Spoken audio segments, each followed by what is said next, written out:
នេះគឺជាឧបករណ៍កោបមុតទាំង3ដែលមានតម្លៃ$9 $7 និង$6សម្រាប់ប្រដាក់ទី1នេះគឺជាប្រដាក់របស់ brand Pori ដែលមានតម្លៃត្រឹមតែ$9អ្នកនរគ្នាសម្រាប់ម៉ូត$9នេះដែរគឺជាម៉ូតដែលយើងលក់ដាច់ជាងគេនៅក្នុង page នេះដែរគឺយើងប្រើទៅអត់ភ័យរឿងបាត់ខ្សែសាកអ្នកនរគ្នាដោយសារយើងប្រើប្រភេទ good សាកដែលអាចដោតផ្ទាល់ជាមួយនឹង free ភ្លើងរបស់យើងចឹងសម្រាប់ម៉ូតនេះដែរនិយាយពីគុណភាពវាគឺល្អហ្មងអ្នកនរគ្នាមួយទៀតគឺឧបករណ៍នេះគឺមានកម្រិតគ្រប់ត្រឹមត្រូវដែលវាអាចជួយថែរក្សាអនាម័យរបស់យើងចឹងហើយសម្រាប់តម្លៃនេះដែរគឺជាតម្លៃពិសេសមែនតើអ្នកនរគ្នាដោយសារតម្លៃនេះគឺយើងយកចំណេញតិចហើយពេលដែលអ្នកនរគ្នាទិញទៅទទួលបានឧបករណ៍សម្អាតនេះមួយ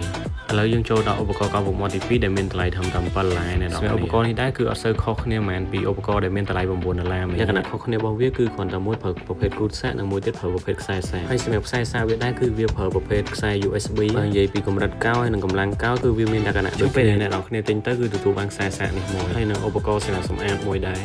ឥឡូវយើងចូលដល់ឧបករណ៍ទី3ដែលមានតម្លៃត្រឹមតែ$6សម្រាប់ឧបករណ៍នេះដែរគឺជាឧបករណ៍ដែលមានមុខមួយរូបរាងតូចល្មមដែលយើងងាយស្រួលដាក់តាមខ្លួនមកឃើញរូបរាងតូចចឹងអ្នកនរគ្នាប៉ុន្តែសម្រាប់កម្លាំងវាគឺដូចអត់ធំដែរសម្រាប់ម៉ូតនេះដែរគឺជាម៉ូតដែលប្រើប្រភេទខ្សែសាក USB ចឹងបើសិនជាអ្នកទាំងអស់គ្នាកំងលើហ្នឹងគឺទទួលបានសេវាកម្ម free ដឹកជូនបើសិនជាអ្នកទាំងអស់គ្នាត្រូវការកុំភ្លេចឆាតមកកាន់ page Electromat Cambodia